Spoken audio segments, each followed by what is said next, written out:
Many smart people are against buying stocks. Chapter 1. The backlash to stock investing. The stock market will crash. If you believe in capitalism, then you must believe in the stock market. Garth Turner, Garth.ca. I was watching CNN's On the Money where the host was promoting his book called something like Gimme My Money Back. I thought that after 2 huge stock market crashes in a decade, people would wise up and live more down to earth like their parents did, but the brainwash is still immense. All these people in the money industry, including the host of this CNN Money show, are in business as a result of people investing in the stock market.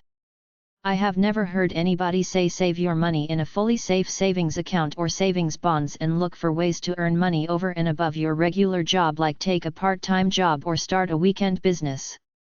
This host had about 12 guests on in his show. Every last one of them was bullish on the stock market. The biggest insight of the show was diversify, diversify, diversify, which is old, stale knowledge. The biggest advice should have been that the past does not necessarily indicate the future. I believe the time has come where Americans are paying for an economy based on debt. I will not trust the stock market for a long time. Nobody has got the guts to say it, so I will. Live like my old man did. He never put a penny in the stock market. He just worked and worked, but he loved his work, so it was a lifestyle for him.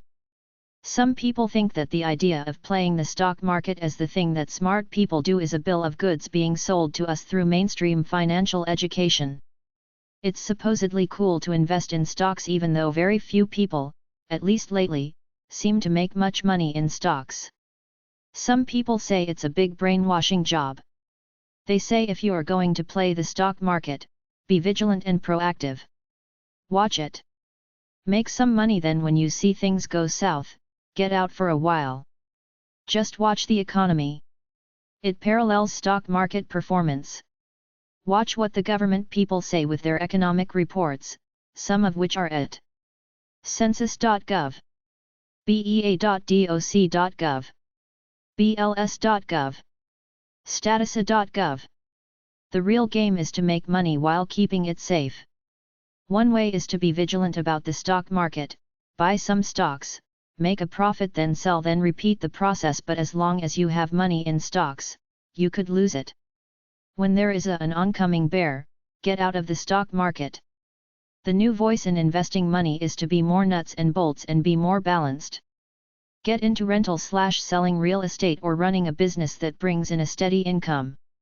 I have been tracking the new money books coming on the market as research for this book, and it's safe to say the latest slate of books are either telling people to not go crazy on the stock market or forget about it, move into other investments. The big keywords nowadays are be safe and balanced. Some people are even getting on a moral bandwagon. They say stocks are inherently bad because you are not doing anything to add to the production and growth in the world. They say go back to basics. Do things with your hands. Earn money the old-fashioned way, by doing something constructive in the world. Apparently a lot of people are heeding this advice. A lot of them are now small-time landlords with a rental property or two, or have started some side home business in addition to their regular job. Some people are looking for an enjoyable part-time job and doing it over and above their regular one. All this is partially a backlash to the big stock market losses of recent years. Some of it is by necessity. A lot of people lost their retirement nest eggs. After you go through something like that, why would any sane person want to invest in the stock market? Well, again, because it is inevitable. Just as it goes up, it will crash. Rather than investing in a passive investment like stocks, you use your money in a business or something like that to generate money by actually doing something, either creating a product or offering a service that people will pay for. Simply look around for opportunities out there in the realm of life or create your own. Find a need and fill it. The other concept is to downsize, live a simpler life. A lot of people who lost money in the crash have simply taken on a new attitude. They bought a smaller house with a smaller car. One guy quit golf and took up jogging and gardening. He says it makes him feel better to live this simpler life. People simply slow their pace of life and live with a need or desire for less material clutter. This is the new attitude I got from going over all the latest money books. Enjoy your life. Do the simple things for recreation, inspiration, and pleasure. They don't discard the stock market totally. They just say don't be so manic about it. Invest a little but live simply and enjoy your life. A bear market is generally defined as a period when the stock market decreases by 20% or more in stock indexes for 6 months or more. The general conventional wisdom regarding bear markets is: get out of the stock market for a while. Look for good stocks that are immune to the overall downturn. Learn about short selling and try it. Forget about stocks, do tangible investments with your money like buy a rental property or start some kind of business venture. Based on everything I've been reading lately, a lot of people are starting to get on the bandwagon saying that the statement that the stock market always goes up and does better than other investments in the long term is a big, fat lie. The people in the stocks business are going to say this to protect their business interests, but others have said that if you actually study the history of the stock market and don't just go by the cliches the so-called experts throw out at you, you'll see long periods of droughts and less than stellar returns overall. There is no doubt that there is now currently a backlash to the stock market, but at the same time there are many people in the business whose business is to hype stocks and sell them, and you have many people who have gambling personalities, and the fact that they gamble in the stock market makes them feel more legitimate than if they were shooting craps. I'm just the reporter, but my observations are that the most successful people are the ones who actually do something to earn their money, like make widgets or sell something, rather than the ones gambling on stocks. Many people who were once in the stock market have bought a rental property, a house that they will fix up and resell, or have started a sideline business with their savings over and above a regular job. Some people just said the hell with it. They downsized a lot and now live simpler lives out of the stock market because it's too stressful to be into it. One good thing about a bear, if you're smart, is that you can buy stocks on the cheap. Then when the rebound starts, most stocks gain 30% or so in the first year, which is a good time to sell. bkconnection.com, 800-929-2929, book Blind Faith, Our Misplaced Trust in the Stock Market and Smarter, Safer Ways to Invest. rickadad.com, Guy Who Is Down on the Stock Market. thinkglink.com. tonyscansacity.com/2006/06/it's-safer-safer-just-to-hide-your.html. The stock market post-crash mentality. The post-crash mentality after the shell shock of a lot of people realizing they have lost most of their life savings and retirement funds was to look in the mirror and realize it was at least partially their own fault. Many of the companies and underwriters in the stock market will not get a prize for ethical behavior, but no one forced these investors to gamble with their money like they did. It was greed and the chance for easy money that led them to invest. Now that they lost it all, they have nothing much left in the material realm. Their fantasies of the rich life on Easy Street are over, so they turn inward and realize they were not brought up this way, to earn money on gambling with stocks. Most people were brought up to earn money the old-fashioned way. You earn it by helping other people one at a time, $1 at a time. This is the way life has always been conducted until relatively recently. Nowadays, the media is promoting an I want it all, I want it now mentality for at least the youth of our culture, but the older people know that except for a few pop stars and flukes in the business world, most people earn their money one day at a time. You have to accept life as lived day by day. Be a bit more humble and spiritual. Be a bit less materialistic and status conscious. The arrogant, materialistic attitudes I saw a decade ago or so are not there as much as they once were. Sure, they still exist on TV where everybody is trying to sell something, but in many of my acquaintances, who used to be so into the stock market and making the big score, they seem to be happy living in their humble abodes day by day and not concerned about making the big score anymore. Rather than focusing on this pipe dream of striking it rich in the stock market, a new paradigm seems to be a simpler, more organized, less stressed lifestyle day by day. Live within your means. Take care of your basics, a roof over your head, food, a basic car, etc. And from there, enjoy your life. Don't obsess over money. Do something you enjoy doing anyway to earn your living or to earn a side living over and above your main job. Use technology to simplify your life. Get your paycheck direct deposited into your account. Use internet banking. Take care of your physical, mental, and spiritual well-being.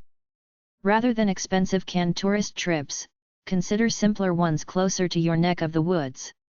Insurance is another recent capitalist invention. You don't have to buy it just because it's what most people do. I don't buy insurance on my home. It's not going to burn down. I don't do anything risky in it. I have no dependents, so I don't buy life insurance. If you're going to buy insurance, comparison shop for the cheapest. Teach your children good sense about money. Get rid of a lot of your things to live a simpler life. If you're getting older, start giving your stuff away to your beneficiaries now. Write a simple will. Make funeral arrangements now. Simplify your life. Keep it that way. Do something useful and inspired with your life for your own dignity as a human being. Don't trust anyone with your money. Don't buy useless, frivolous things. Start a business or buy a rental property. I try to keep my pulse on what the latest experts are saying about money, and the thing that gets me is the bandwagon some of them are getting on, saying forget the stock market, it's gambling. It does nothing useful for the economy. One man's gain is another man's loss. It's immoral. They're saying stick with basic life. Do basic things to earn your bread and butter and extra cash. Start a sideline business over and above your regular job, something that people really need, a service or selling something. You can always buy a house and use it as a rental property. Get my business book, my self-employment book and my real estate book, then figure out a way to use your money to either start a business or invest in real estate. If you're not interested in my books, go to number 650-659 at the Library for Business Books, number 331 for Job Books, number 332 for Money Books and number 332.6-7 for Real Estate Books. Go to the magazine section and look for business and self-employment mags. On top of this, live more cheaply and humbly.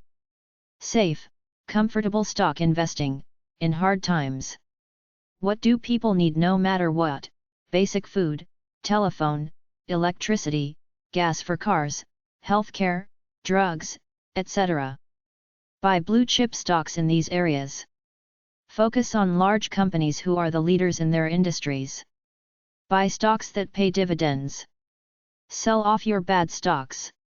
I saw them interview a famous investor after the big internet and telecom crash, and he said stick with long-established basic American companies and don't get on any bandwagon for anything else. What he meant was Coca-Cola, Walmart, Wrigley's, Harley-Davidson, Home Depot, etc. Pick from the handful of American companies that have been around for 30 years or more in a stable industry and stick with them. If you don't have a stomach for risk, stay out of high-tech, which means most of NASDAQ, out of energy, high-ticket items like cars, because people will stop buying them first when the economy goes down, and luxury stocks in general like cruise lines, amusement parks, entertainment, etc. because they're fickle, competitive, and when the economy goes down, people simply stay home and watch TV, not spending on the luxuries.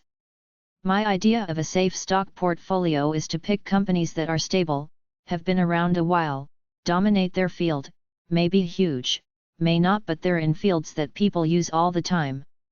Walmart is always expanding and steamrolls the competition wherever it goes. Home Depot has had some shaky times probably due to competition, but home hardware is about as basic and stable as you can get. One guy says go to the Dow Jones Industrial stocks listed in every issue of the Wall Street Journal, pick the 5 to 10 best ones, buy them, and that's your portfolio. Check on them every year or two. If the DJI favorites changes, as it will, sell the ones out of favor to buy the new ones in favor. The major banks and financial service companies almost always make a profit. Schwab is a pretty safe stock. Look around for several stable companies, but check them out to see how much competition they have. Harley-Davidson has a lock on the motorbike industry worldwide because of its reputation as solid bikes, unlike the cliched Japanese junk motorbikes. I'm not going to tell exactly which ones to pick because I'm not a fortune teller, as no one else is, therefore any and every stock could go down, but look around and find the stable giants that you always use. Sony got smart by not only controlling electronic components but also the software that they use, like movies. Coca-Cola is drunk everywhere. Maybe it's a huge company, but it will give you peace of mind. I like those few books out there that focus on the stable stocks, like that book I already mentioned about the 100 best stocks in America. You will find your safe, comfortable stocks there. Consider Medtronic, the company that makes pacemakers, which are better than gold to anyone who needs them. Don't risk your money on the outside chance of a big win. Treasury securities by the government give a reasonable return and there's no risk. Earn money, save it and invest it wisely rather than getting all tied up in financial investments. The safest way is probably to start saving money while you're very young for the effects of compound interest. Don't spend it on frivolous, useless things. Save, save, save. Buy used goods over new, especially with a vehicle. Don't get into credit card or loan debt. Buy a house, get some home equity. A mortgage is allowable if you try to pay it off as quickly as possible.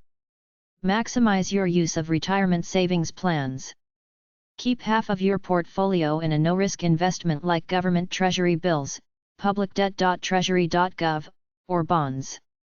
Of the other half, keep it in low-risk investments like index mutual funds, Fidelity.com, Schwab.com, TiroPrice.com, Vanguard.com, or big, stable stocks. Use a discount broker. Don't pay for financial advice except for taxes.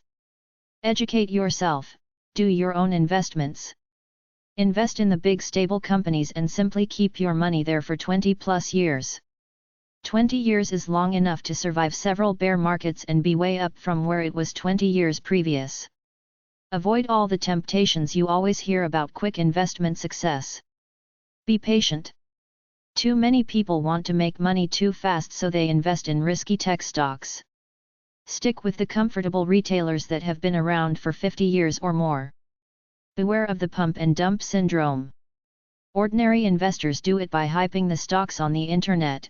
Financial managers do it to hype their own interests, and the insiders, the people who own the bulk of publicly traded companies, do it to sell their own stock.